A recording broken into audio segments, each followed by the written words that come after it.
All right, thank you everyone for hopping on. Give us a couple seconds here while we let the Zoom populate, and we'll get going with Manager Bud Black.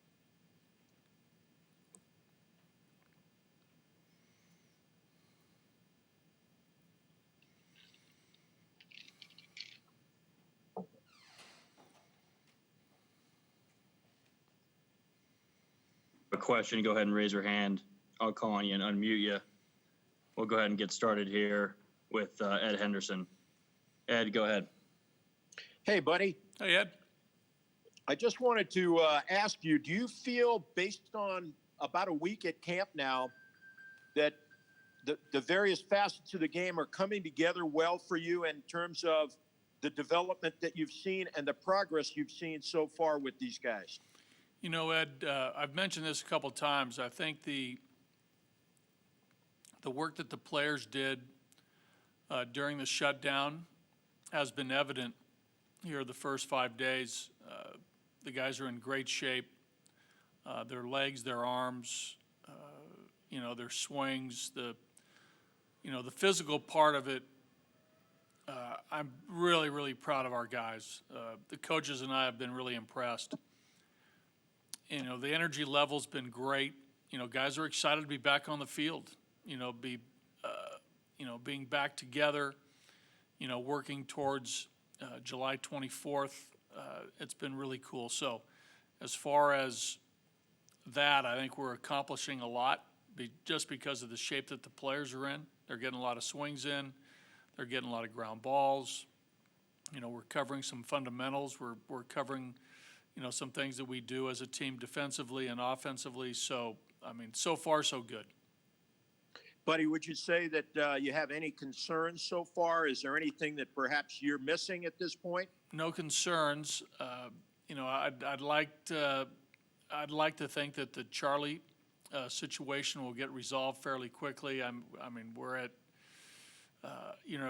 the liberty of the commissioner's office, I believe, on that one. But that's the thing that I'm, most concerned about at this time is, Charlie and his time frame to be ready. That's the only thing I think that, sort of gives me a little bit of pause on his, potential situation on July 24th. Thanks, buddy. Kyle Newman. Kyle Newman, go ahead. Hey, buddy. So we talked to Peter Lambert yesterday, and he said he wasn't throwing bullpens yet. Are you anticipating having him for opening day, or kind of what are your thoughts on his time? Probably not, Kyle. I've spoke to Peter, and that, where he is in his throwing progression, it's probably not going to make it realistic for him to be on that July 24th roster. But, he will get to the bullpen mound here soon. I think within the next few days, and start throwing, with intensity. And we'll see whether he's able to, to throw a couple innings here in some sort of inter-squad game. But I think for us, we're going to, probably hold Peter back off that initial roster, keep him with the satellite group to, to build his stamina, to get him back in form. And then we'll see where that takes us once, we get underway here in a couple weeks. And hopefully, Peter, gets the work in with the satellite group on a regular basis, can get his pitches in order, get everything that he's going to be asked to do to get ready to join us potentially if we need him. Thanks, bud. Nick Grote. Yeah, buddy. What is the delay with Charlie and the commissioner's office? Are you waiting for test results? Not sure. I'm not in that loop, Okay. Nick. I'm sorry. Don't know that. That's just sort of what I'm hearing. Okay. Have you been able to talk to him directly? Are you even allowed to do that? I don't know. We've texted, and we have spoken over the last 2 or 3 weeks. Yes. Okay.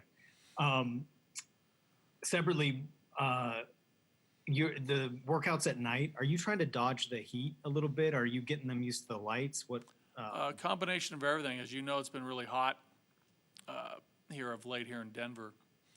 But I think primarily a couple things. You know, the body clock for a player is centered around working at night. You know, most games start, at night, both home and road. And I think that, getting guys acclimated to that as quick as possible, I think is advantageous for us. And again, you do beat the heat. I think the quality of work, when it's a little bit cooler, I think helps players, in their daily work. A couple others. You kind of alluded the other day that hitters in the early going might actually be a little bit behind pitchers as far as their sort of practice readiness, but Nolan was hitting the ball very well and very far last night. Where's he at? Yeah, there's a couple guys that sort of debunked that theory.